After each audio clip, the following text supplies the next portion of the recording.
dress for the role. Yeah. Okay. Oh, yeah? Dress for the job you want. Yeah. Exactly. I don't know. I actually was at an event last night, and they were talking about that. How kids don't dress anymore for the job that they want. They dress for the job that they have. The younger generation. Interesting. Like, oh, that's really Where you mean? Although, It doesn't say I where. will say, because I'm doing all this professional development Yeah. stuff now, it's Wow. it's confusing even for me, because some places, How will I the possibly- job, how even can I within the possibly organization show and up stuff, or the job anything you if want, I and don't everybody, know the dress code isn't the same, right? Like for as what you're thinking, like, okay, if I wear a suit, they're gonna take me I'm not seriously. invited.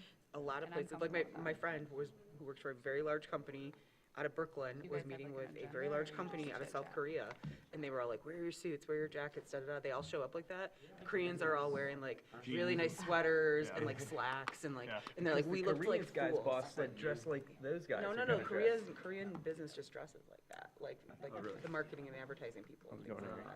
that. So that's where you've got like the, what do they call them, the businessmen, the business day guy, or business workers, business day guys. But they dress in the suits, they're like the suit wearing, like the working men, working middle, Right. yeah, middle class. That's how I And get then mine. the hierarchy, like the higher guys are like, no, we're gonna do that like quiet wealth, right? We've got the sweater and you don't know that it costs. So it's, You know, that's you know what it I'm costs doing. $1,500. You're quite well. good morning, everybody. There we go. You knew that when you Good morning, everybody. It is 9 a.m. I'd like to call this April 17th, 2026 Downtown Development Authority meeting to order. Can we start with roll call, please, Liz? Here, Here. Yes. Here. Present. I'm here. Here.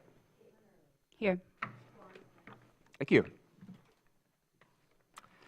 So everyone has probably had the opportunity to see our agenda. Do I have a motion to approve our agenda? so moved. I'll support. So, motion made by the mayor, second by Mr. Joe Braun. Questions? All those in favor? Aye. Opposed? Motion carries. Next, public comment. Our first public comment session of the meeting. We have two, one at the beginning of the meeting, one at the end of the meeting. Is there anyone who wishes to make public comment at this time? Seeing none, we will move on to the consent calendar. The purpose of the consent calendar is to expedite business by grouping non-controversial items together to be dealt with by one DDA board motion without discussion. Any member of the DDA board, staff, or the public may ask that any item on the consent calendar be removed therefrom and placed elsewhere on the agenda for individual consideration by the DDA board, and such request will be automatically respected. If an item is not removed from the consent calendar, the action noted in parentheses on the agenda is approved by a single DDA board action adopting the consent calendar. Item A, consideration of approving the minutes from the March 20th, 2026 DDA regular board meeting. Approval is recommended. Item B, consideration of approving the March 2026 financial records and distributions from the DDA General, Old Town TIF, and TIF 97 funds. Approval recommended. Item C, consideration of approving the March 2026 financial report and distribution from the Traverse City Arts Commission. I assume approval will be recommended on that one as well. Does anyone want to remove any of these items from the consent calendar? If not, may I have a motion? Move that we accept the consent calendar as presented. I'll support. So we have a motion by the mayor, second by Ms. Early. Any questions? All those in favor? Aye. Opposed? Nay. Sorry, opposed? None. Don't know why I said that. All approved.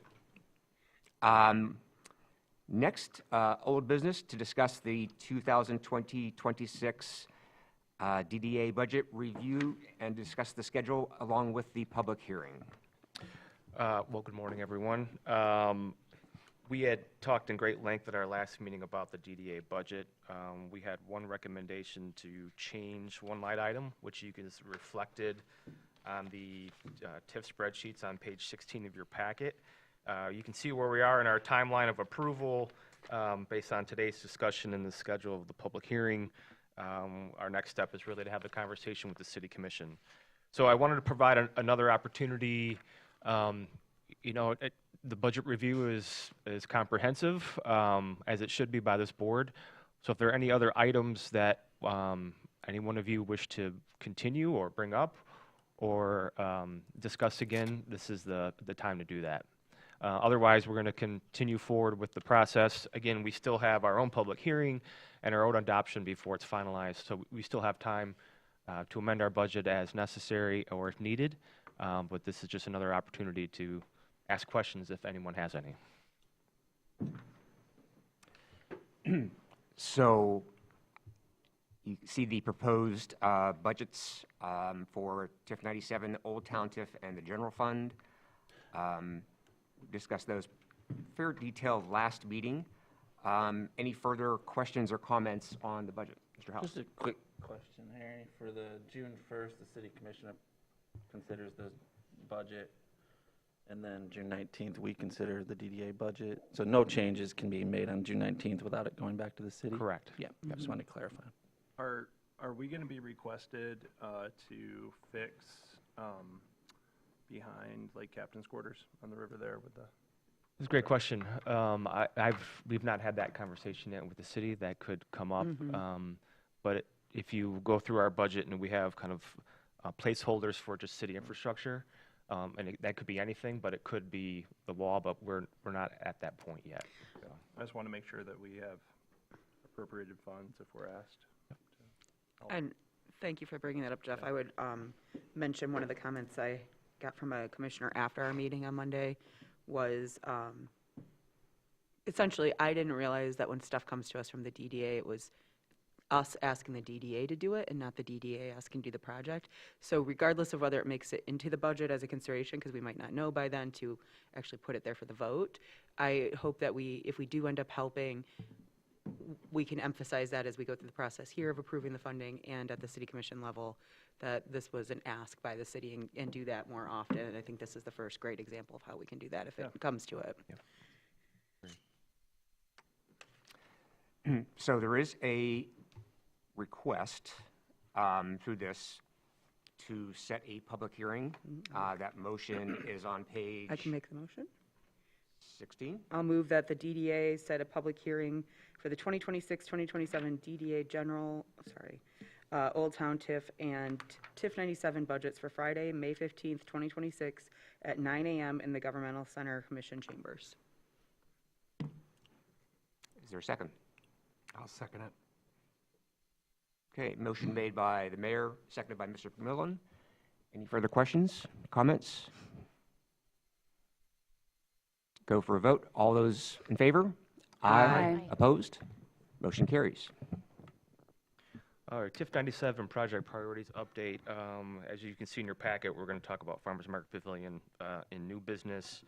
We're kind of in a holding pattern with Inform in terms of our Boardman Ottaway restoration infrastructure, what we're calling the Riverwalk project, contingent upon potential budget approval and next steps for that.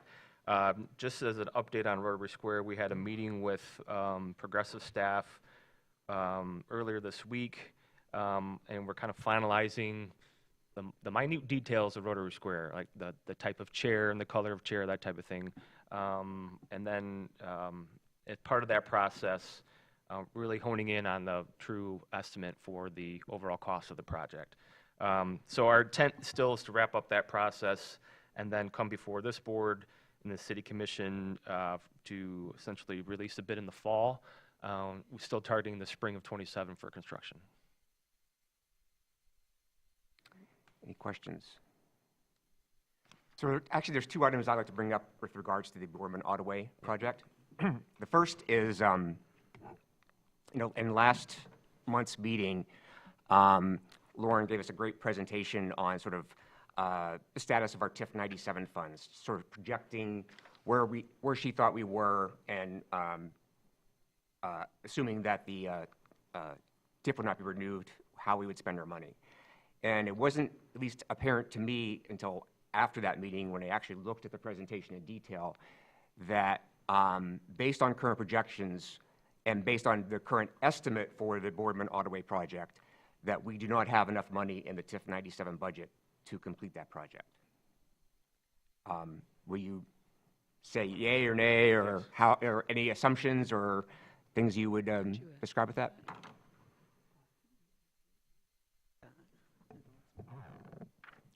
Hi. Yes, that would be correct. So we could pull up the budget presentation again if we needed to go to the exact numbers. But yes, basically, the way that it is kind of shaping out with our three major priorities right now, Rotary Square, the Farmers Market Pavilion, and the Riverwalk project, it looks like the Farmers Market will be constructed first, the Rotary Square will be constructed second, and then with the remaining money in TIF 97, it is not likely that we will be able to complete the construction of the phase 1 of the Riverwalk with the remaining funds in TIF 97.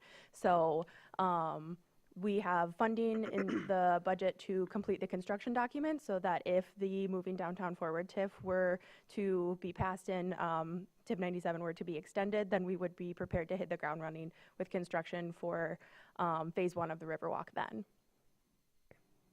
I was going to say, I recall, and I think this was a really good point that I appreciated as we were considering this, actually, Pete saying, look, I'd rather have the documents with the money we've got so that if this doesn't go forward, the city or whomever has the paper, has the work in front of them to move this forward, because the river is that important. And so I wanted to state that because, as probably everybody knows at this point, the river is doing something to restore the river and turn back to the river is a very major passion project of mine, or something I feel very strongly about.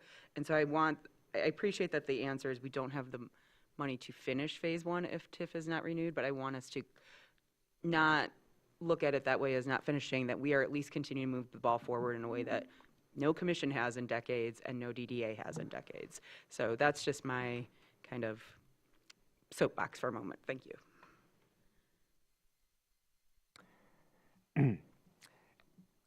The second point on the project, and I'm raising this because I want us to really talk about it as a board. So in the past, I'd say month, several people in the community have sort of pointed me to the river study that was done in 2021 by Smith Engineering Group. Probably some of you may have been on the DDA board at that time. And that was the project that sort of precipitated the sewer line, moving back the sewer line and replacing the sewer line and the 100 and 200 blocks of Front Street. And in that study, there was 2 recommendations from the engineering group at that time. The first was to move the sewer line, and the second was that, to prevent to like solve the root cause of some of the issues, is to actually to sort of put riprap rock in the river, and actually to actually remove some parking spaces in that location. And there's also some, I'll call it some legal messes there, because I think there's some property there that's city just has a, not a right-of-way, but it's Easement. Yes, right. And so what happened during that time is obviously the city did the project, but nothing was really done along that bank of the river. But that was actually a recommendation at that time. In our plans from Inform, which we reviewed, it specifically says in the plans that the wall is going to be retained, that there's nothing going to be done with that particular wall, and that the project would be sort of built, with the wall intact. And so I do have sort of, I guess, a concern of what we've seen this week of if we leave the wall intact and we go ahead and build the project, are we actually sort of dealing with the root cause of what's happening there? And so I just wanted to raise that because, I mean, until this week, I think we were pretty much, this board was very much attuned to it. We're on this path. But now from a technical standpoint, I believe we actually need some further insight to making sure that what we're doing is correct. So any comments on that? Well, isn't the current plan done with consulting with the city? So and- the last, essentially, up to the last schematic design that we have for the bridge and the rest of the work along the river, and several conversations with both city engineering and the Inform team, it is their, I guess, final proposal is that all this work that we're proposing can go in irregardless of what the river wall does or doesn't do. So if the wall is retained in its current condition, that the footings are far enough back from the wall and can be driven far enough where it could still support the bridge, and then we could come back, I say we collectively, but with the city, and figure out what to do with the wall later. However, given the current conditions of the wall, as I'd mentioned, and the fact that if we were to build the bridge, we would have all that construction on site, there's an opportunity to then look at the bridge and the wall at the same time. That involves the city and a lot more conversations about what the rest of that alley will look like. So I do agree with that it's a very complex block and a lot of moving parts. We've always been working with the Inform with the assumption that the bridge work that we've been planning can go in irregardless of what happens with the wall and the sediment behind the wall, just based on the infrastructure that they can put in for the bridge. So that's what we've been working with, that understanding. That's what the final construction documents would show. Again, if there's an opportunity to do this project, should TIF extend, and we have further conversation with the city about pulling back the wall, which was in the original plan, then I think that's an opportunity to do that. But really, where our focus is just on the work that we've hired Inform to do at this point. Assuming that's, oh, sorry, Gary. Go ahead. Assuming you're correct that the drawings that we're talking about moving forward with could be implemented regardless of what happens with the wall, then I sort of, to echo what the mayor was saying, we've taken this ball so far. You know, I really want to get it to where we have a deliverable that some future entity, whether it has TIF funding or not, might actually be able to implement that. And it would just be such a shame to have worked so hard for so long to get to this point and not deliver that final thing that has lasting value and sort of lasting actionability, just because, not to minimize what's happening now in this like a mind-blowing, catastrophe that's happening all across our region, but we have a problem with that. We already knew we had a problem with that retaining wall and the undermining of it. That's something that's going to have to be dealt with by somebody eventually, no matter what. If I want to make sure that we at least have something to show for the work we've done so far. And about 2 months ago, the city undertook a process to evaluate the wall itself. So that process is currently underway. And I think it's important to note, and I am not the expert on the wall nor the soil behind it, but there's kind of a difference between the wall and then what's behind the wall. And they actually play off of each other. But there's a question about the wall itself and then really what's behind the wall and the stability that it helps to keep the wall intact. So again, a lot of moving parts. So I don't want to get too far ahead of the wall study because it is a comprehensive, project that we're looking at. I mostly echo Pete, but also just in terms of Ed, and it's just good questions to keep asking every time we have a chance when something comes forward. But I still think supportive of moving forward. And if anything, this week for me was like one representing sound planning, 305 West Front, the parking lot that's flooded. I was part of the SLUP process for that. They planned for that. It was a 100-year plan, but it was like they knew that it could flood. So they're underneath that building. They put in eggshell, whatever it's called, for drainage and stuff. Not perfect. They didn't want it to happen, but they planned for it. So I say that in the sense of, like, they were planning for we need to do that as well.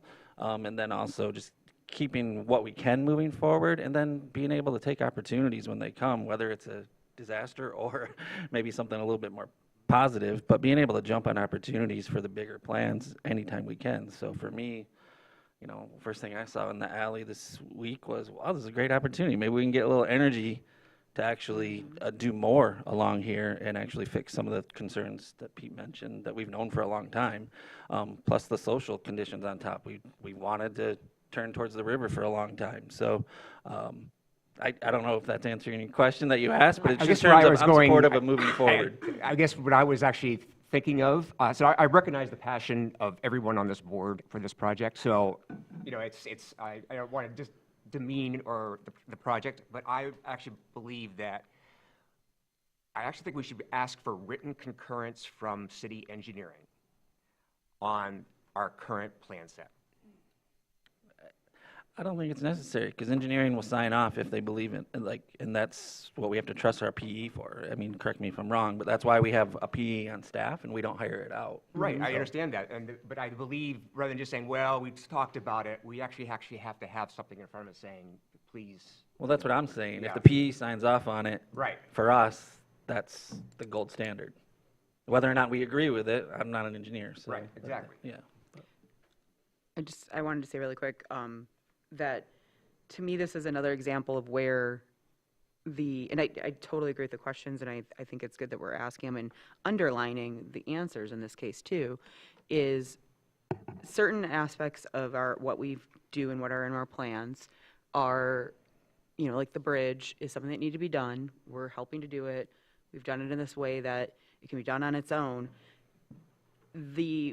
All of that belongs to the city, right? At the end of the day, it's the city commission that'll vote on it. At the end of the day, it's city engineers that review it. We don't go hire engineers, pay for it, and do everything on our own. And I think this is why I want to stress this, because that seems to be the narrative sometimes that's out there, probably including from some of the citizens that were saying, well, you're doing this and it's going to do this instead for this project. The retaining wall, as was mentioned, we're doing a study right now that is undertaken by the city commission. The city commission, at the end of the day, will be left to figure out how to pay for anything that needs to be done from that. That is what the crux of our conversation on Monday night was for many of us, was how are we going to pay for it? TIF has been a solution for 30 years now, and so the default has been that is a DDA project that the DDA is doing, so the DDA should prioritize that above everything else. This is a common example of how the DDA, if the TIF is renewed, I have no doubt that this board, whoever is sitting on it at the time, will say, yes, let's help do that retaining wall. How can we help with this? That's not our project.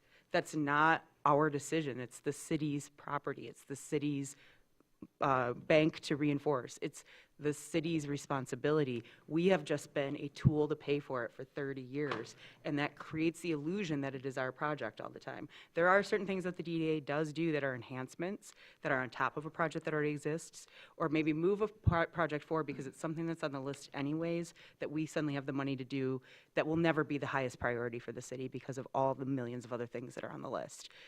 That is the underline here. If we want to do a retaining wall, I say we as the city had this time, we can do it, and the DDA can help pay for it if there's TIF money in the fund. Otherwise, or having the DDA involved helps us match a grant or something. That is the city's responsibility at the end of the day. It is not the DDA's responsibility to reinforce the river or the shoreline. It's our responsibility sorry, that's my glucose monitor.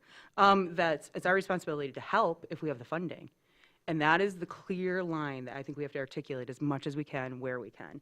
We aren't the originators of most projects. We are the enhancers or the tool to get it done if it can't be done elsewhere in a timely manner.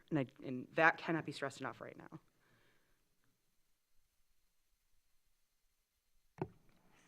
Okay.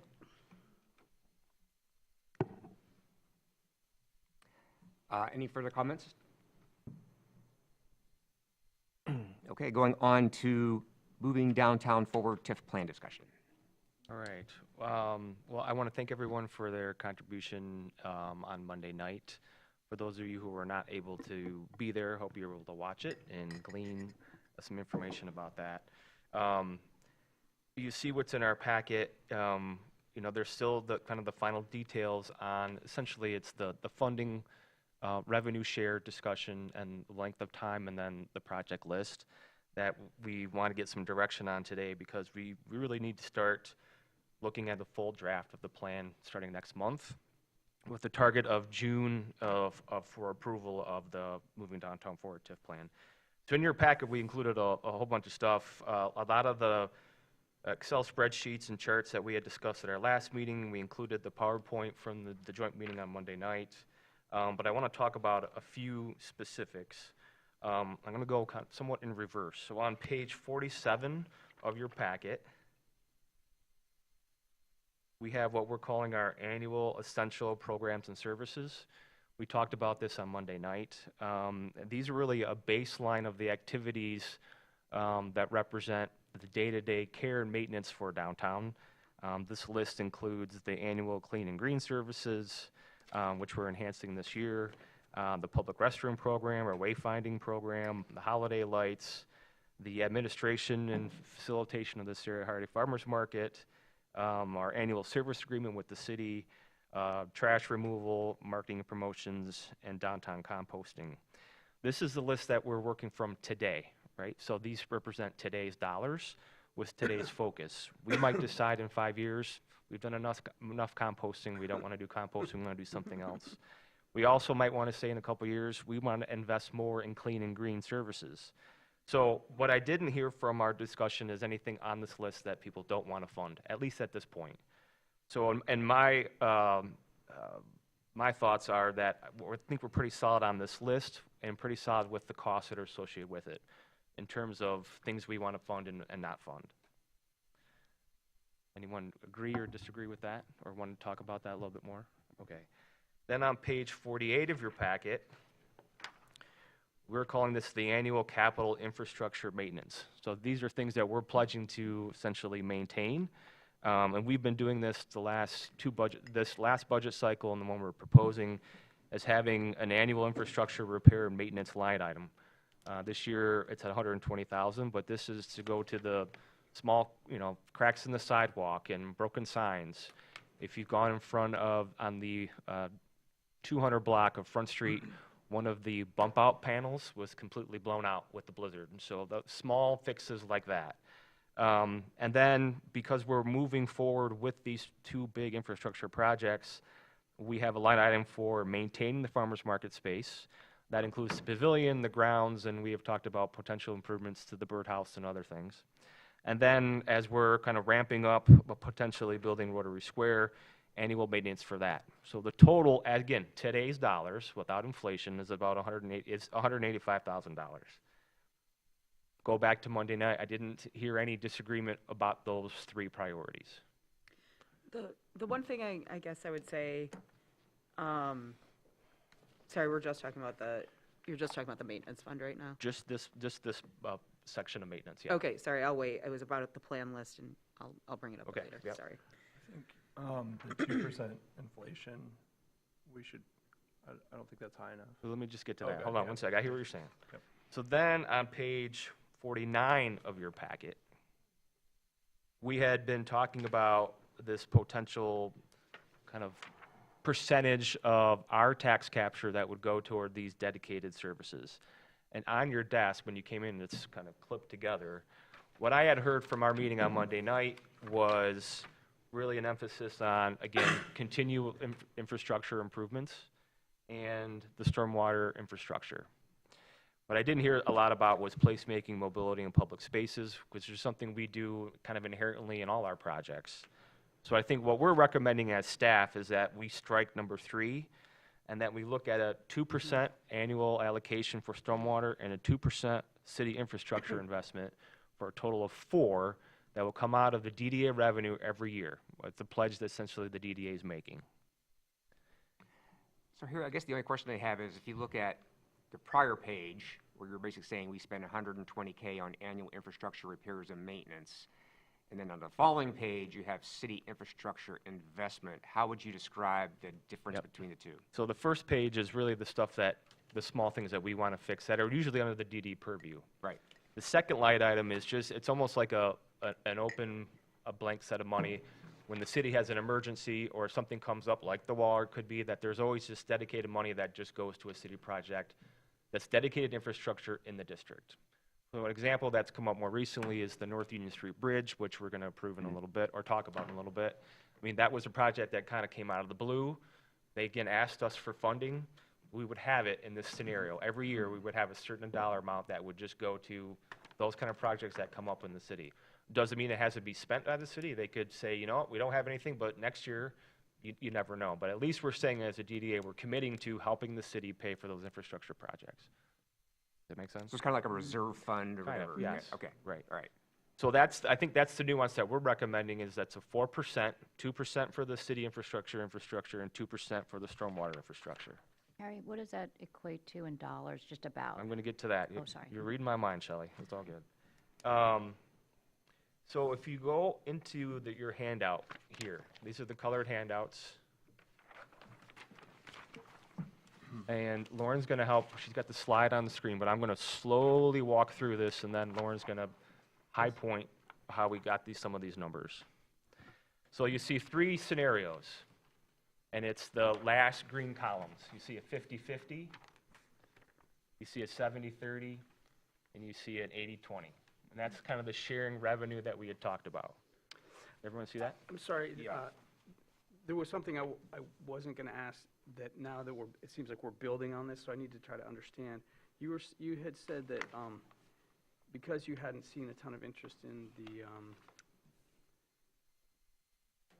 the placemaking part of it, we were just going to zero that out because we already do that in all of our stuff, but that doesn't make the cost go away if we do it anyway. Do you know what I mean? Like, No, it's right, but I think we have the opportunity to just kind of build that into the projects that we're working on. And we still have flexibility within our annual budget to address placemaking. I think what the 2% is just saying, no matter what, we're setting this money aside for these city priorities. And I would say, too, that that's a response from Monday night's meeting, which I know unfortunately you weren't able to make, Pete, of the consensus, especially on the commission side, was any TIF that goes forward, the emphasis, and we even did kind of a poll of, are we talking 60-40, 70-30? If there isn't a renewed TIF, should go towards, the focus should be on maintenance and like infrastructure, that kind of like big stuff. And so I look at that elimination as kind of, if we're going to share some of it and we're going to dedicate some funds, that's what the feedback was, is we want funds for these kind of things like maintenance and repairs and assistance on things like that. doesn't and mean not so much mobility and placemaking. I mean, I don't think it's not important, but that was definitely where the TIF, the consensus seemed to be, that the TIF money should be directed more. I think we still invest in those activities. Yes. It's just not in the kind of the set aside 2% every year. Yeah. Yep. So just kind of going from left to right on this colored chart, and I'll start with the 50-50. So the top of the chart says tax increment revenue, and we just have that abbreviated as TIR. So that's essentially the tax revenue that comes through the TIF. The first column, you see plan year, and it goes 1 to 30. The second column is the tax year. The third column is the fiscal year, and that's when essentially, if we were to extend TIF, the first year would be 2028 to 2029 fiscal year. The fourth column is the estimated captured taxable value. That's what we use to estimate what we get as the total capture of TIF, which is the fifth column. That's estimated TIR. That's what the TIF captures. And then the last 2 green columns, again, are what the share could be. So out of that estimated TIR, that fifth column, a 50-50 split is about $2.5 million. And if you go to the other pages, you'll see what that split looks like. So that's how we get the math, right? We have the estimated taxable value. That gets us our capture, which is the estimated TIR, our revenue. And then however we want to split it are the last 2 columns in the green. And you can see what the totals look like for a 15-year TIF, a 20-year TIF, a 25-year TIF, and a 30-year TIF. Those are highlighted in the bold green in the middle of those charts. First 5 columns of all 3 pages are exactly the same. Correct. That's right. So based on those numbers, right, when we talk about what we're going to fund in terms of the maintenance side of things and the project side of things, the blue column is that 4%. So out of our total, if our at 50%, if our total capture at 50% is 2.592077 and 10 cents, then we need to talk about, okay, how much of that total is going to be towards these large infrastructure projects and how much is towards maintenance. So the blue column represents that 4% that we just talked about. So you would take the total capture of the DDA and subtract the 4% on an annual basis. The orange column is those annual programs and maintenance that we talked about just a couple minutes ago. So that is the cleaning green and the trash and all that kind of stuff. And again, these represent today's prices. What we did add in the orange column and the pink column is just a basic 2% inflation every year of those costs going up by 2% every year. Very conservative, again, all estimates. So you would subtract that. And then the pink column are, again, the 185, which is, again, looking at just the stormwater, or excuse me, just the Rotary Square, the basic cracks in the sidewalks, in the farmer's market. Again, also with the 2% inflation estimates. So the gray column is what's left, and that's the money left to essentially address the projects we talked about on Monday night. So again, and Lauren's going to show you on the screen, but you take the last green column, you subtract the blue column, subtract the orange column, subtract the pink column. Those are all maintenance. We've all confirmed that we want to do the maintenance. So what's left for the project is in the gray column. You want to add any nuance to that? No, we'll Okay, just go sorry. through this slide when we're ready, Yeah. but So you can see in terms of at 50/50, a 15-year extension is $23,289,238.58 for 15 years. If you go back to Monday night, our total for those infrastructure projects was $120 million. So at a 50/50 at 15 years, we're not getting close to that number, $120 million. And you just go down the list. So even at a 30-year TIF, with this kind of revenue share for maintenance, that leaves us $59,008,392.68 for those projects, which is not even half of the $120 million. So that's the 50/50. So that's a pretty big gap if we're going to keep it at 50/50. Now, what we had talked about as a board is looking at the 70/30, 80/20, and those numbers are drastically different. So if you go to the 70/30 split, which is the next multicolored spreadsheet, you'll see on the last two green columns, 30%, 70%, and then go to the gray column. At 15 years of TIF, at this percentage split, we're at 40 million. 20 years, we're at 57, and you can kind of go down the chart. We're getting a lot closer. We're still not at $120 million. If you looked at the 2080, again, it's additional funding, and we're close at 30 years to the $120 million. And so we really need to think about what is the appropriate funding mechanism to achieve all the things that we've talked about achieving. Do we want to do all of those 13 big infrastructure projects, and how those align? Because they all have implications. And so I'm looking for some more discussion, and maybe this is when you want to add in there, Lauren, about the direction we want to go. I think it was clear from Monday night that an extension with revenue sharing is kind of the direction that we want to go. So really the discussion is, what is the amount of revenue sharing? I think the 50/50 really demonstrates to do the infrastructure projects we have on that list really does not hold muster. So again, I think we're looking at either the 70/30 or the 20/80. Go ahead. I was just going to ask, because one of the conversation was about maintenance, there were some, most of the commissioners said something about a share, like a split. A couple had lower because they wanted to just focus on maintenance and less on the projects. But there was a number you had, and I apologize, it might even be in here. Comedy show ran late last night. Wasn't it like 80 million or 60 million just to do the maintenance, even if we didn't do a single project on the list? So that's the combined maintenance that we Yes. typically run, but it's also the maintenance that the city staff does for downtown. Right. In total. And Like half-half. It's like almost half-half, yeah. Yeah, what was the number for that, though, on our end? 80. That's right. 83, yeah. So I was just going to say, that's another thing to consider. Even if we take away our project list of the stuff we want to get done, there's still, even at the 50/50, still leaves us with a gap for the basic support of the city that we've been doing, kind of at a fee that other taxpaying Yeah. jurisdictions don't pay.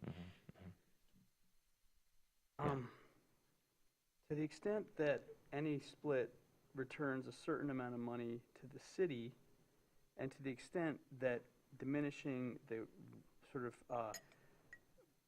cash flow that comes out of TIF as it stands right now represents a diminution in the DDA's ability to execute on these types of projects, doesn't it seem like the city has to expect to take some of that share and backfill against all the things that the DDA has historically done?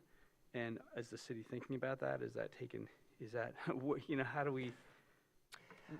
No, I think- It's a long What- question. Yeah, but I think to your point, I think some of the parts of the discussion on Monday were sort of wants versus needs.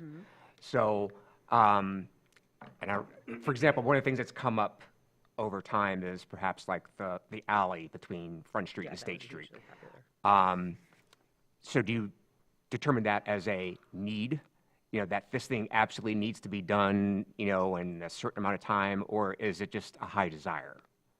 Because the city doesn't really have an overall reaching alley, I'll call it alley plan.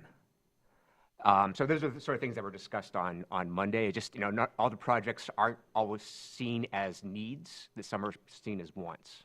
Pete, to answer your What question. I'm saying is like the same amount of tax money is coming in. We're just talking about the way it's split. It used to be split so that the DDA had a lot of, sort of wherewithal to undertake things that the city would either otherwise have to ignore or do itself. When the DDA has less wherewithal, either the things don't get done or someone has to do it, and the someone is going to be the city, but they don't get all of the incremental. All the revenue that the DDA doesn't get doesn't all go to the city. It goes to all these other taxing jurisdictions. So there's like the city is this eventuality is going to cause the city to not be as capable of solving its own problems as it is now. Correct. Every one of these scenarios means less tax capture that happens within the city. And the DDA is part of the city. There's no question. Any kind of revenue share means less money to do the work. But what we've been talking about is a way to do two things. One is essentially have everyone who's participated in TIF for the last 30 years benefit from the incremental growth that we've had. We've all said that this TIF has been very successful. This is an appropriate time to share in some of that growth. At the same time, we still need to do basic services, all the clean and green and maintenance, and tackle these large infrastructure projects, which if you look at that list, in my opinion, are all needs, right? I mean, most of them are streets, basic meat and potatoes, what happens downtown.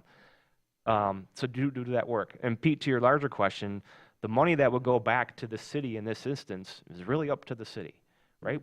I think what we heard on Monday night, there's awareness of what happens downtown. We had this big slide of all the projects that TIF had funded. So there's no illusion as to what needs to be happening downtown. How the city chooses to spend their allocation, that 20%, is really ultimately at the end of the day up to them. And at this point, that's going to be the question: is are they taking this and spreading it around, or are they targeting the downtown? That's really their call. And I would say that right now, the idea is that it would not be focused in the downtown. But, I mean, 30 years or 25 or whatever it ends up being is a very long time, and there's a lot of different commissions in there. So what position it'll put the downtown business owners and property owners in is basically lobbying like neighborhoods do. They want everybody, a lot of the conversation from the city commission level is we want to treat the downtown like another neighborhood. Well, that's going to come with what it comes with. And so that's the reality of it. So right now I would say if you were looking at it, Pete, for your like brass tacks answer, that whatever share goes back to the city would not be coming back to the downtown as of right now, would be my crystal ball reading. So I kind of piggyback, and that's how I'm thinking about this too. I know we're focused on the projects that are in the list, but as this week proves, but also just anything, like every year there's always something.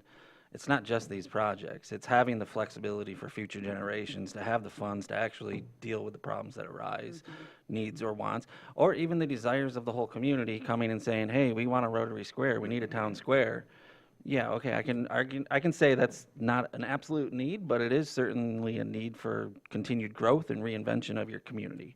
And if you're not reinventing, you're dying. So, at that said, I mean, I'm looking at this more in terms of I support giving back. I've actually in previous years talked about like there's some TIFs where they reevaluate every 5 years, not reset. They just say, hey, can we give a dividend back to a lot like stocks, right? Can we give a dividend back? And sometimes they can't because we didn't have the growth. That said, we don't have that ability, I think, in Michigan. So I don't know where I was going with this, but whatever we move forward, it has to be flexible enough to provide the flexibility for future generations. And if it doesn't do that, I don't really know what we're doing here because we're tying our hands behind the back of the next generation. I won't be, how old am I? I guess I'm a little too young to start talking about being done by that, whatever the end of the TIF is. But I won't be this involved. How about that? So that's what I'm trying to think of and try to urge the city commissioners as well as city staff as well as the residents. And when we look at this, it is not about us. It is about whatever project needs to be done in 20 years. And we don't know what that is. We're trying with this 30-year plan, but it's, we don't know until we get there. So are you asking for us in this meeting to sort of come up with a proposed revenue sharing scheme, or is this something, do we have any ad hoc meetings remaining on the schedule? We don't at the moment, only just because we just had our joint meeting and then this meeting, so Okay. We have them we can certainly, recurring. I'm sorry? We have them recurring on Thursdays, don't we? We have it as a set schedule, but I mean, we've been kind of calling it as this meeting cadence has come up. I mean, we can certainly have the ad hoc committee meet again, but given the timing of, the direction we're trying to land in June, some direction from this board would be helpful, because we really need to start looking at the plan in totality. I think what I'm hearing, and I heard on Monday night, is the 50-50 in terms of the priorities that we've talked about is really not the choice we need to make. So to me, again, it's the 70-30 or the 80-20. And let's just be honest, again, this has to be approved by the citizens of Traverse City. And I'm not in the minds of the citizens of Traverse City. So we need to talk about, if we're going to do this revenue share, what is the appetite community-wise for a revenue share of this, without then also then, to your point, Gary, tying our hands. So. Go ahead. So one of the things that, and I was on the ad hoc, obviously, I'm on this board, and I was at the city commission meeting, is, of the commissioners that were in favor of the split, some people wanted it reset, one person wanted it just to completely go away. That definitely seemed to be a little bit more, wanting something that was more favorable to the city. 70-30 and 80-20 were kind of tied. One person had a kind of a 45-55 or something like that. So what I would say as far as how Harry's positioning is absolutely correct, right? This has to pass the citizens. I think this is, though, how we talk about it now and how we talk about it moving forward and how we talk about it out in public is the importance of talking about we're giving money back to the city that the city's going to be able to spend however it wants, and that the project list and everything we're doing is ultimate. I talked to Harry after the meeting and said, ultimately, if you look at this project list, we're not asking to pull up Front Street in 10 years. The engineering department is. We're not asking to help reinforce the shoreline. That was the decision of the city commission. A lot of these projects even, I think, are maintenance. And so I just wanted to say that how we talk about it, we're getting into the small percentages here. Some people are going to perceive that as that's a huge amount still going to the DDA. And so I think what we have to really do as we're doing this, no matter what number we pick, is really emphasize basically what the city's getting out of it. Because that's why I've been for the projects that are on the list, and that's why I've been for moving this forward, is I don't see anything that doesn't benefit the city on this list. Ultimately, we could argue that, the snow melt or things like that are more DDA focused. Mobility is a huge issue in the city, though. And so I just wanted to say that as we're talking about percentage shares, I don't know that saying 75%, 25% over 80-20 or 70-30 is going to be the magic number that suddenly gets people to have it click. I think it's going to be more about how we talk about it going forward and what we talk about. And I mean that for everybody, versus we're going to find a magic number that'll be the difference between everybody saying, no, that's too much to the DDA, or great, that's perfect, that's exactly what we wanted to see. So I just wanted to say that going into this, because I think you're going to, no matter what we pick, what number we pick, somebody's going to say, well, you didn't listen, or that's too much. But we also, as we've been discussing, have to have the money to do the projects that need to be done. And the needs, wants, the wants are very expensive, or the needs are very expensive, the wants are very few. Amy, to your point, not only the projects, but anything that we have listed under the blue, orange, and pink columns, they're all downtown city infrastructure. Considering the discussion we had on Monday night and what I heard, which wasn't, which was a lot of support for downtown, despite some of the kind of side channels. But also, I think as my role here, my fiduciary responsibility for the city as a whole is to support an 80-20. Kind of to the mayor's point, I don't know the magic number where it clicks for everybody, but for me, from the fiduciary standpoint, 80-20 is the only one that really makes sense, honoring some of what I've heard from the city commission and moving forward. But I wouldn't say I'm opposed to anything else. I'm just saying that's the fiduciary role in me says that's what we have to request. I think the mayor's right that it's all about, I educating people and the sort of positioning so that people understand what we're talking about, because someone that doesn't understand how TIF works is going to not care that there's a split. They're going to think that the sort of folklore that the DDA is somehow wasting taxpayer money. So it doesn't matter what the split is. And someone who does understand the way TIF works and understands the value that that this board has been delivering I don't think they're gonna make much of a distinction between 30, 25, or 20 going to the city. So like I land where Gary does, which is we might as well ask for what we need, you know? And the only number that gets us close to that infrastructure number, I see how you solve for that here, Harry, in this document, is that 120 million is the 80-20. So I think I come down where Gary does. I support as well. I think, I think it's not what we need, DDA, it's what the city needs, actually, because all of our strategic initiatives fit in the city strategic plan. They will not accomplish their strategic plan without the dedicated funds that we're talking about here. So I support the 80-20, and I think that's the only way the city will accomplish what it wants to do, with us focused on those initiatives for them, on their behalf. Can I add one little thing I left out? I think it's also lost. It's not just the projects where it's the cost of the project. Where the DDA actually also has a role of building capacity for the city in terms of it takes time to plan things, right? I mean, we've all balked at the 10% or 15% planning to get just to a shovel-ready project. You're like, holy, it's $500,000 just to get to, I remember Division Street. We spent $500,000 just on a public process that had no engineering plans that came with it. So these things are expensive, and I see that as the DDA's role to help with that regional cost share for some big planning projects. So I didn't want to leave that out. Sure. Yeah. One thing that came across to me in the discussions on Monday, and those discussions were sort of advisory, right? Because, I mean, the city commission, this board puts together the plan, and then we'll take that to the voters. One thing that came across, and several comments, and I think they're valid, is I think we have to do perhaps maybe a better job at explaining what our public benefit is for these projects. I hate to use the term ROI because it's not, but I think that definitely came up in the conversations on many different levels. And so I think when we do look at our list of projects, we have come up with what we think are high, medium, and low. I think at some point we're going to have to say why we believe that the projects are high or high. And sorry, just like Gary, I forgot one part too. And so the other really important thing that I've seen in the last 10 years, and I think we've seen over the last 30, is the pot of money that we have available. So if we're talking 80-20 versus something smaller, helps us leverage grants. The bridges that got done, again, I like to point to them, but it's a really massive thing that that the DDA really offset the cost for the city on. It was able to get a lot of grant funding.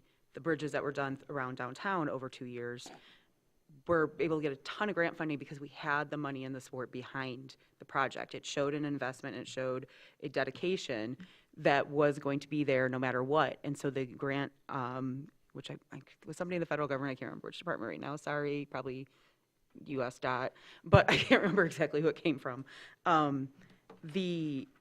That happens with the pot of money we have available behind us too. So I think that that's something to consider and to talk about, as well as that's showing a good faith effort basically, and showing that we're serious about the projects on the list.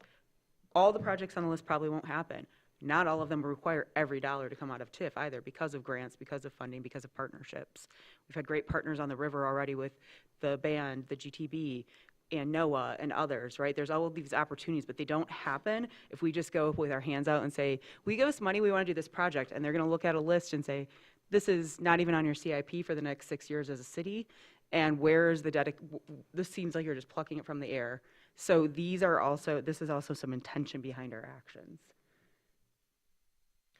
The last thing I want to point out about these colored worksheets is that you see we broke out the increments in 5-year increments, starting with 15 years. To Gary's point, the amount of time and funding that goes into just kind of getting a project from idea to implementation takes 3-5 years sometimes. So have anything less than a 15-year TIF, I think, really puts us at a disadvantage. So we do have the opportunity, in addition to the revenue share of whatever, 80/20 or whatever it's going to be, is to look at the length of time of the TIF. And I think that's some of the feedback we've heard anecdotally through the community is seriously looking at the length of time of the TIF. So we could, as a DDA board, decide that we're going to do a 24-year TIF or whatever it might be. This is just to show you those numbers in increments. And obviously, a decision to change the year from 30 has financial implications, as we talked about. So I just want to note that's why it was done in this kind of 5-year increment format to show you. The one thing I'll bring up on that point, and I'm just putting it out there from the discussion, was from both boards, and I know the questions were asked differently, and there were some major discrepancies in the questions that were being asked of each board, but the entirety of the Ottaway River project wasn't ranked high by either board. If we were to look at taking a couple of the reaches off and making a separate ask, we could do a few years less, since that is a huge price tag that it carries. Now, as we've seen in the history of the city, the chances of that being picked up and finished off are very unlikely. At this moment in time, 20 years from now, maybe, with good work already being done, there could be an extension that would be even just dedicated to that. But I just wanted to point that out, that's because I've heard that too, of like, well, half this budget is, half the project list is the river. And it is. And so I think that's a question, I would, as somebody who's an advocate for it, but would rather see it happen and see it pass than not happen at all, or get to like a, whittled down to a 50-50 and then, a second ask and not be able to do any of it. I just am throwing that out there that is something we could consider. This is our first bite at the apple. My thought would be to go for everything and an 80/20, but for 30. But that's just something I'm going to throw out there of what we've heard anecdotally in the community that could be considered. Remember what the charter amendment said. Any amendment also has to go to Yes. the vote of the citizens. So you really want, and Gary, I think you articulated this on Yes. Monday night, to look at the comprehensive list of projects. And to your point, Mayor, I mean, we had mentioned on Monday, if the Farmers Market Pavilion does move forward as we have at least planned, that's something we could take off this list before it's actually approved. That was So- a question I had too, so yes. thank you for pointing that out. And I will say, just to personally, I'm not advocating for that position. I'd rather have us go for the whole list and the whole amount and 30 years so we can actually get some very transformative things done. But as we're weighing our options, I just didn't want to be neglectful in pointing that out. So another viewpoint on that is that I think the 30-year, if I'm looking through sort of like the TIF law and why DDAs were created in TIF law, it was for the purposes of being able to have a steady stream of revenue for bonding. And so for me, like I think a 30-year mortgage, right? 30-year bonding. So in that aspect, though, to me, you would want to have, again, I'll call it a shovel-ready project. You'd want to have, we decided not to do the West End parking structure. That could have been a shovel-ready project, right, that you bond. We don't have that right now. And so I think, your views could be either or. It could be, well, we can get there quickly, right? Or it could be, well, there is really no reason for us to actually have a 30-year plan right now because we really don't have something that we need to bond. The other point to that is that bond has then the potential that should be referendum. So Sure. a likelihood that bond would also go to a vote of the citizens. Right. Yeah. Right. Yeah. I don't think any of these projects would take long to get online. So I guess what I'm hearing is some consensus about looking at the 80/20. I think then it's our job as staff to come back with a draft plan that represents the best plan for that scenario.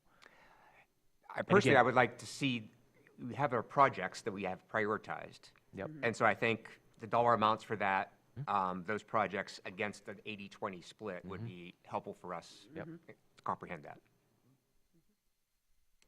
Does anyone think a 75-25 makes any difference to its likelihood of being accepted? I've thought about that too. I also thought about kind of doing the same thing, but instead just putting more money into the infrastructure allocation. We talked about that a little bit too, and the ad hoc, sorry, I'm Yeah. stepping on you, Todd, here, but I think the one thing to remember is ultimately this is being voted on. Yeah. And so the bigger number being, the shared number being bigger, so maybe 75-25, makes more sense, because getting into the nuances of like, and then on top of that, we're gonna have 2% for this and 2% for this, and it's actually, but there's a 4% number out there.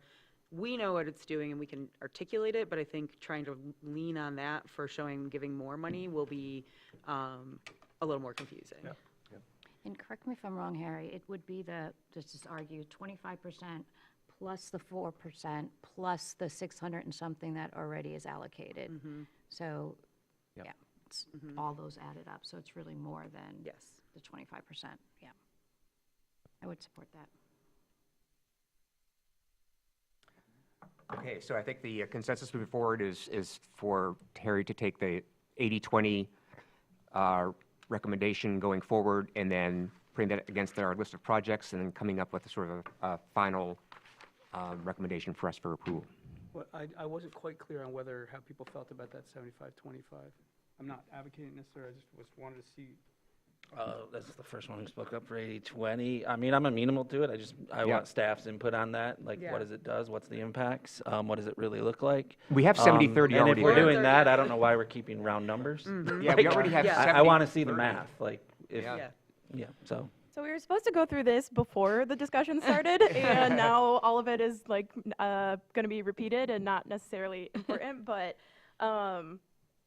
just to highlight some of these things, some of the things that you guys are talking about. So an 80-20 split on your chart, if you look at what would be the DDA's share, the 80%, and then the amount remaining for projects. In year one, the DDA would capture 4.1 million, which would leave just 2.8 million for TIF plan projects. That's about just under $1 million less than what our capture is today. So definitely a significant change to what we're capturing today, but it would take us about 5 to 10 years to get back to where we are today, to kind of put that in perspective of how much this takes us back. And then it shows the breakdown of what the total DDA's capture would be under 15, 20, 25, and 30 years. So I don't have a 75% in here. We just did 80-20, 70-30, and 50-50, but it can kind of, you can see what's in between. I think, again, thinking about how we communicate this, I think having a clean 0 after whatever the split is a little bit easier to communicate than a 5. And I know we're getting in the weeds here on numbers, but I do think it's cleaner in the communication, so I just note that. Yeah, that's what I wanted to know, if you think it makes any difference to its likelihood of being accepted. If you don't think it does, then I think we go for the 80-20. Go 80-20. 80-20.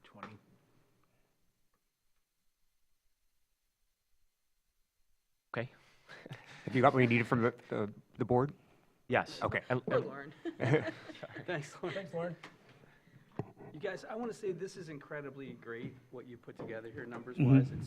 And the way you walked us through it, Harry, I just want to commend you. It's just so helpful, and so it's as clean as you can make something that's this complicated. Definitely a team effort from our office. So. Thanks, you. everybody. Yeah, Thank you. very transparent. Okay. Okay, going on to new business, consideration for the farmer's market and Lot B project. Okay, this is a project we've been talking about for quite some time. We had 2 responses to the bid to the Farmers Market Pavilion and Lot B upgrades. You see the 2 on the memo in terms of Elmer's and then also Walton. And so on page 58 of your packet, essentially talking about what we had said what we were going to fund. So we had already had in our budget $110,000 devoted towards stormwater infrastructure, that component of the lot. we have the continued partnership with Beck and Rader on construction management services, which is in your packet. And then we have our contingency. So with the cost for the stormwater, the cost for the pavilion, construction management, plus the contingency, we're at a not-to-exceed cost of 2.9 million with some change behind it. So the motion is in the packet. If we have any questions, we just try to grab Zach from City Engineering if there's any engineering questions that you have.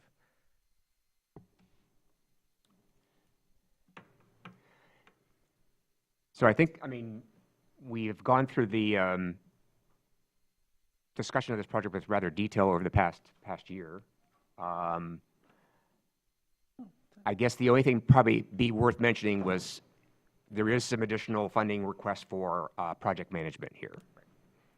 And it was my understanding that the reason why that came up is we came to realize that we probably didn't have the staffing internally to manage this project during its execution.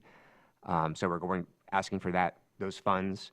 And that's very similar to what happened, I know, like a couple years ago on the alley project for the sewer project for the Front Street Alley. The city actually had to get a separate project manager for that project because it was Correct. sufficient duration intensity that we didn't have the internal resourcing for that. So, any questions for either Harry or city engineering on this?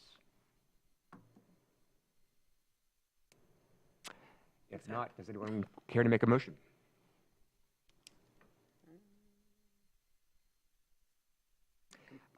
It is on page. If you move yours up, I can. Sorry, I'm doing this off my phone because I forgot my laptop. So the move that the DDA board enter an agreement with the city of Traverse City for reimbursement of construction costs associated with the Farmers Market Pavilion and stormwater infrastructure associated with the renovation of Lot B, as well as reimbursement for construction management services for the project by Beckett and Rader for a not to exceed cost of $2,954,217.68 from TIF 97, subject to approval as to its form by the DDA attorney. Second. I'll support. Okay, I think the first. Give it to Jeff. Okay. So we have a motion made by the mayor and seconded by Mr. Jobran. I love it how we have to have the 68 cents in there. But, okay. I just commend you for reading the number correctly. Yeah, that was a real struggle for him, to be honest. No, you crush it. Any questions on the motion? Call for the vote. All in favor? Aye. Opposed? Motion carries. You can see in the packet, this now goes before the City Commission on May 4th. Next on the agenda, consideration of entering into an agreement for the North Union Street Bridge rehabilitation. So this is another kind of reminder of what we just talked about, kind of a city infrastructure project that came unexpectedly.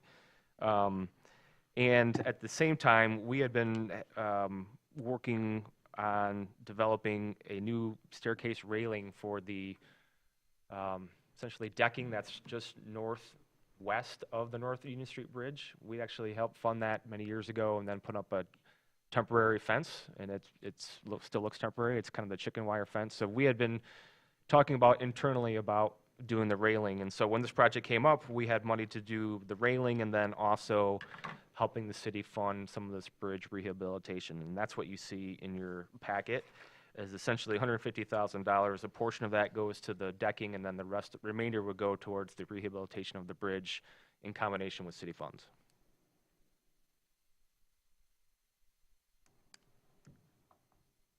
I was trying to picture the northwest corner. So it's right next Behind to Fifth Third?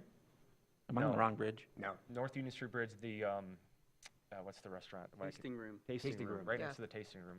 There's a Oh, deck that northwest. goes I was thinking underneath. southwest. Thank you. Okay. I'm like, there's no staircase there. Could I ask Zach a question? Since he's here. Well, first of all, is it Hat Day here or something? What's that? Is it Hat Day? Saw a few of No, them. it's just been a good week. All right, good. I don't want to belabor this. Just like, could you just 1-minute version of the design, or are there any design improvements, or is it still going to be a 4-lane bridge? Loaded question. But go ahead. My understanding is that this is really just the structural underneath. It's Oh. not a redesign of the bridge. There were some weight issues, and this is kind of a, Well, that's unfortunate. yeah. Okay. There's no changes to the passing of what's gonna be on the bridge, as much as it is the structural capacity of the bridge has been reduced based on delamination. So we have to go in and fix all the issues All right. from the old structure. Thank you. Yep. I'll make a motion then, if there's no more questions. I can do this number, yeah. The DDA board enter an agree, I make the motion that the DDA board enter an agreement with the city of Traverse City for reimbursement of construction costs associated with staircase railing adjacent to the North Union Street Bridge and rehabilitation of the North Union Bridge for not to exceed cost of $150,000 from TIF 97, subject to approval as to its form by the DDA attorney. Second. Okay, we have a motion made by Mr. Howe, seconded by Ms. Early. Any questions? I just note that the motion is kind of narrow. It says staircase railing. Are you sure you want to limit it to just the railing? What if they need to do a stanchion or you know what I mean? Like, And rehabilitation. I think of the that- bridge. that- The that's rehabilitation catch-all, but- pertains to the bridge. Oh, I see. Just saying, I tend to talking semantics. I'm gonna trust staff on this one, that gave me the motion, so. The bid is for the railing itself, so Yeah. Yeah. Okay.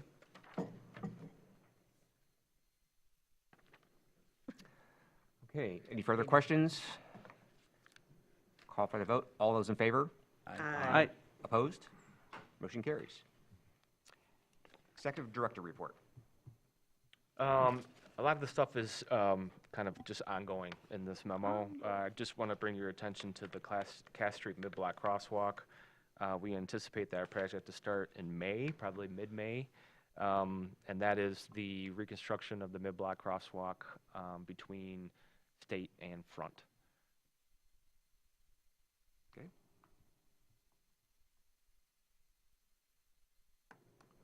Is there any anticipation on how long it will be closed for? I think we're still working on that exact time. Go ahead. 6 days? 6 hours. 6 days, 6 6 days, hours. 6 hours. We're looking at between 6 and 7 weeks, so the idea would be to have it back open for Cherry Festival. But a couple weeks prior, so there's time to alleviate the pressure. I know we are having a meeting coming up soon. Is it next week, Wednesday, Harry? So we have a meeting with downtown stakeholders just to talk about what's happening this upcoming summer. Yeah, and if you're interested, please come chat with us. I know the biggest question is going to be timeline. It's going to be when are we starting, when are we ending, when is the alley going to be open? Short answer of it is going to be as soon as we can. We know that a lot of those businesses receive a lot of trucking traffic for deliveries. It's not going to be easy, but we would ask that maybe, ask those trucking companies in advance if they can service you from a side street, from State Street, Front Street. Anything other than the alley would be highly appreciated. I do know that we're going to try and get those alley approaches open ASAP, but it's not a guarantee. I can't give you a real window until we actually get people on the ground. If we have anything like what we've had recently for weather, it's just going to prolong, the inevitable. So. Okay. Thank you. Any more questions? Okay, I guess for next, I assume, Harry, are you finished with your? Yes. Next, please, Sarah, with your events and engagement report. Morning, everyone.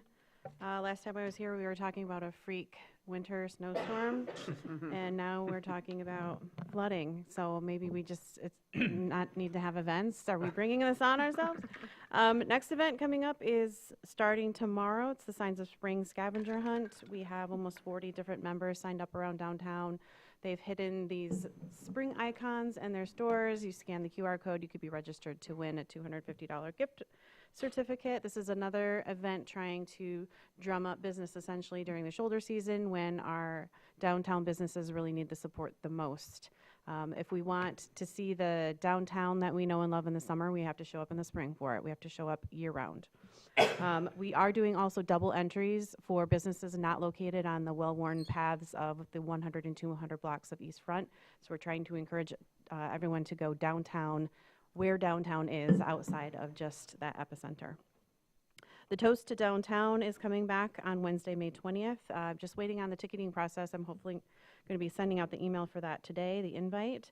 It's from 5 to 7 p.m. It's the same theme as last year, more casual fun and games with fundraisers, snacks and sips, music, awards recognition, and all of that. The Art Walk series, we are in full swing with finalizing all of the exhibitors. Oh, I'm sorry, Art Walk series, not Art Fair. I get these confused in my head.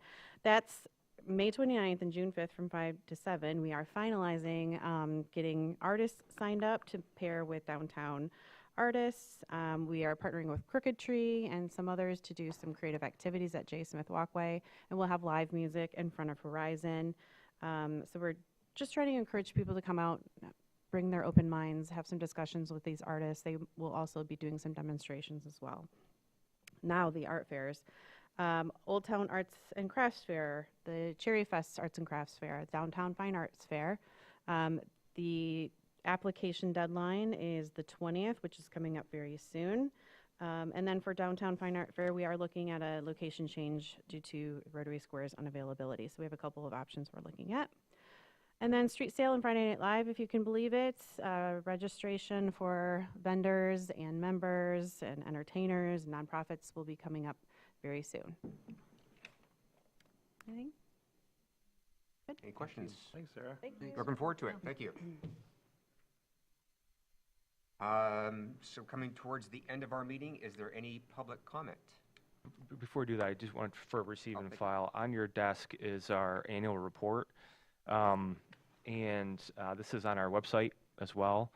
I think it's a great representation of the work that this board has done, but even a great representation of staff of DDA and all the work they've done. So I want to thank my staff for all the work that they've done this past year, and then the development of this annual report. Again, on our website, but everyone has a copy, and we'll have extra copies in our office if anyone wants to pick them up. I think it came out excellent. You guys did a great job. Summer. Yes. Yes, thank you for that. Very, I mean, I know there has been some demand for a DDA for, annual report, and I think very much succeeded. Thank you. $7 million. Okay, public comment? Any public comment or any further comment from the DDA board? Okay. Thank you all for your attendance. Meeting has been adjourned. Thank you. Thank you. Sorry, my brain and impulse That's control okay. wanting to do it for myself, No, not for you guys.